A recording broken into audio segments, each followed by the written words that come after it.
Telangana Congress party incharge Meenakshi Natarajan ముందున్న సవాళ్లు ఏంటి? అసలు పార్టీకి ప్రభుత్వానికి మధ్య సమన్వయం కొరవడిందా? పాత కొత్త నేతల మధ్య సఖ్యత కరువైందా? ఎమ్మెల్యేలకు మంత్రులకు ఎందుకు పసగడం లేదు? కుల గణన తర్వాత పార్టీలో భిన్నస్వరాలు ఎందుకు వినిపిస్తున్నాయి? పార్టీలో బీసీలు ఇటీవల బాగా గొంతెత్తుతున్నారు. పార్టీలో అంతర్గతంగా కొన్ని కులాలపై కొందరు అనుచితమైన వ్యాఖ్యలను సైతం చేస్తున్నారు.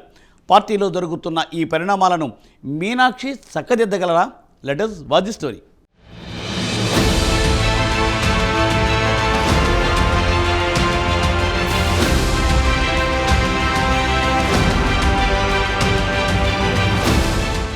మీనాక్షి నటరాజన్ తెలంగాణకు పార్టీ వ్యవహారాల ఇన్ఛార్జిగా నియమించిన తర్వాత తొలిసారిగా హైదరాబాద్ రానున్నారు.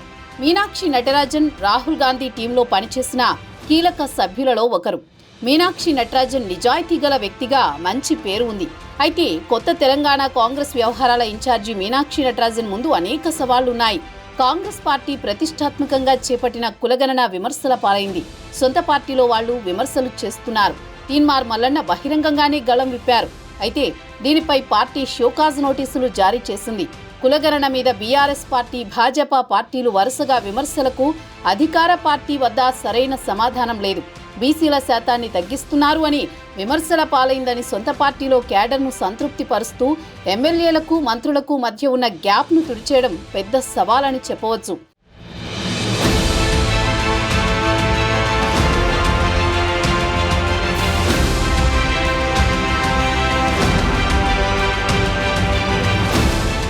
మరోవైపు బీఆర్ఎస్ పార్టీలో గెలిచి కాంగ్రెస్లో చేరిన నాయకులపై వేసిన కేసులు కాంగ్రెస్కు ప్రతికూలంగా మారే అవకాశాలున్నాయనే వార్తలొస్తున్నాయి.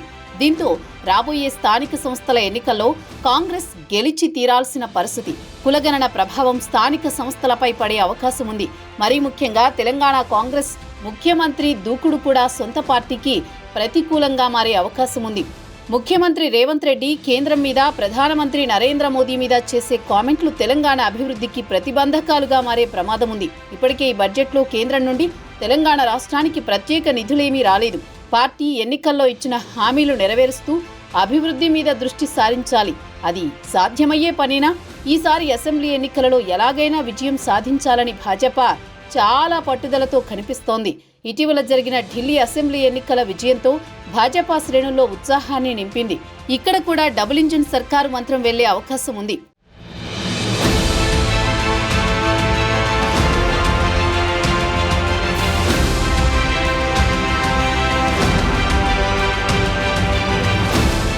మరోవైపు బీఆర్ఎస్ పార్టీ కూడా దూకుడు పెంచుతోంది. అవకాశం వచ్చినప్పుడల్లా కాంగ్రెస్ పార్టీని, ప్రభుత్వాన్ని ఎండగడుతోంది. ముఖ్యంగా ఉచిత బస్సు ప్రయాణం తెలంగాణ రాష్ట్రంపై ఆర్థిక భారం పడుతోంది. దీనిపై ఆటో వాళ్లు కాంగ్రెస్ కు వ్యతిరేకంగా ఉన్నారు. అంతేకాకుండా పట్టణాల్లో ఉచిత బస్సు ప్రయాణం మీద ప్రజలలో అంత మంచి అభిప్రాయం లేదు. తెలంగాణ రాష్ట్రం ఏర్పడ్డాక 10 ఏళ్ల తర్వాత మొదటిసారి అధికారంలోకి వచ్చిన కాంగ్రెస్ నిలబడాలంటే వచ్చే 4 ఏళ్ల పరిపాలన చాలా ముఖ్యం. ముఖ్యంగా పార్టీలో కార్యకర్తలను ఉత్తేజపరుస్తూ, ఎమ్మెల్యేలను, మంత్రులను సమన్వయపరుస్తూ స్థానిక సంస్థల ఎన్నికల్లో గెలిపే లక్ష్యంగా ప్రతిపక్షాలకు ధీటుగా ఎదుర్కోవడం, కేంద్ర ప్రభుత్వంతో సమన్వయం వంటి అంశాలు మీనాక్షి నటరాజన్ ముందున్న సవాళ్లు. వీటిని ఎలా ఎదుర్కొంటుందో అని సర్వత్రా ఉత్కంఠ నెలకొంది.